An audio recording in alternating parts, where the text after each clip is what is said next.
एलिया ऐसा व्यक्ति था जो परमेश्वर द्वारा कही गई हरेक मामूली बात में भी तत्काल आज्ञा पालन करता था।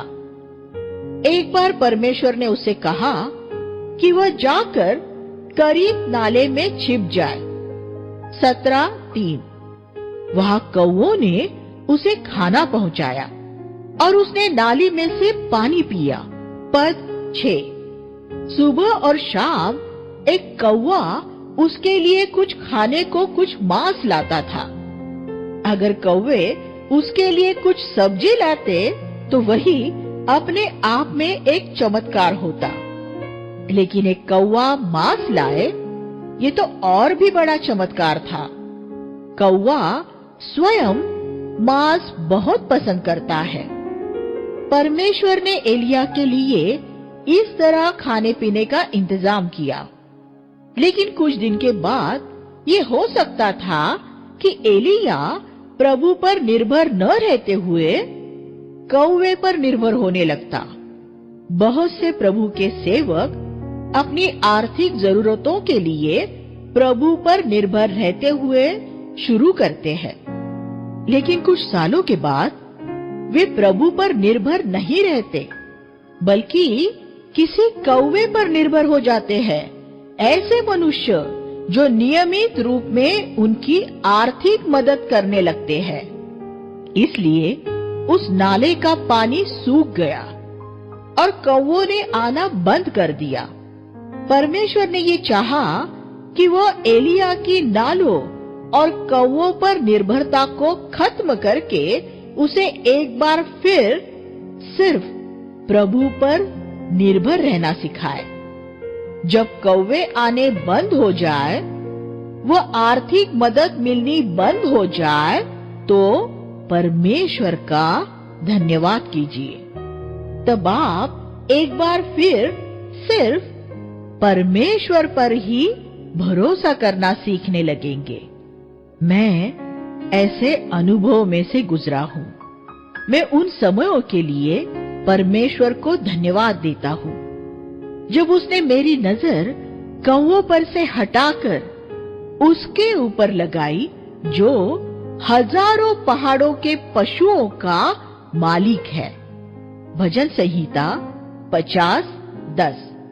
और जिसने कहा है कि वह मेरी सारी जरूरतों को उस धन के अनुसार पूरा करेगा जो महिमा सहित मसीह यीशु में है।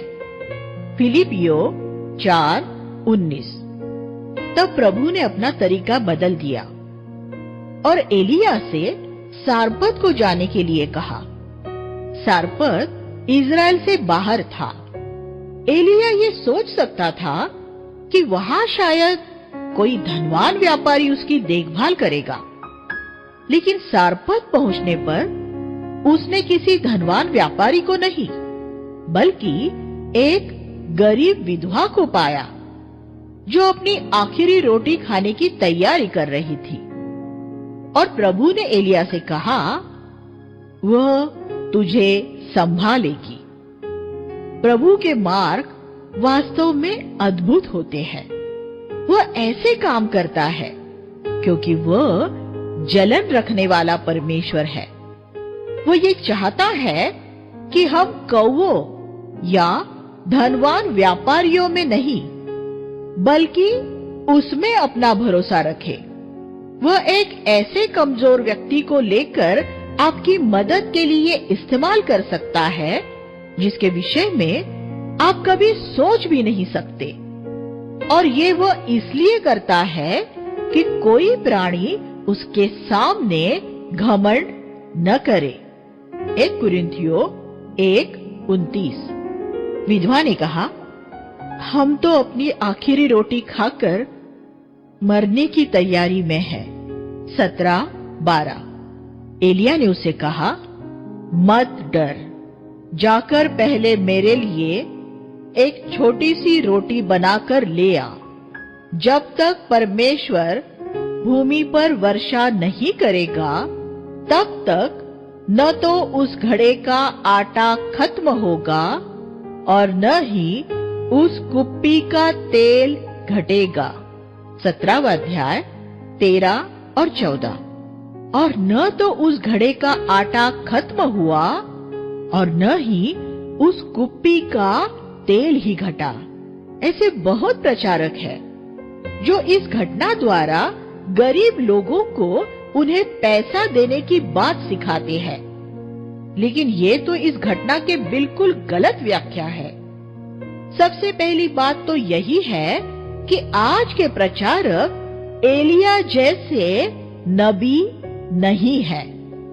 दूसरी बात ये कि आजकल के ज्यादातर प्रचारक धन से प्रेम करने वाले हैं, जबकि एलिया ने ये कभी नहीं किया था। ये दो बातें ही ऐसी हैं जो एलिया और गरीबों का शोषण करने वाले आज के प्रचारकों को दो बिल्कुल भिन्न श्रेणियों में रख देती है। फिर एलिया ने अकाल के समय जीवित रहने के लिए विधवा से सिर्फ एक रूखी सूखी रोटी ली थी और उसने वही खाया था जो उस विधवा और उसके बेटे ने खाया था।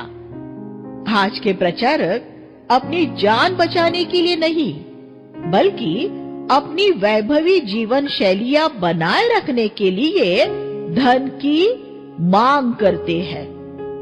और अंतिम बात ये कि जबकि एलिया ने उस विधवा से एक समय का भोजन लिया, लेकिन उसने अकाल के खत्म होने तक बहुत महीनों के लिए विधवा और उसके बेटे के लिए खाने का इंतजाम कर दिया था।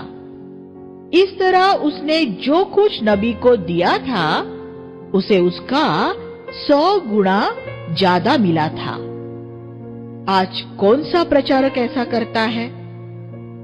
आज बहुत से झूठे नबियों के झुंड निकले हुए हैं और ये एक दुखद बात है कि क्योंकि परमेश्वर के ज्यादातर लोग एक सच्चे और झूठे नबी की परख नहीं कर सकते, इसलिए वे धोखा खाते हैं।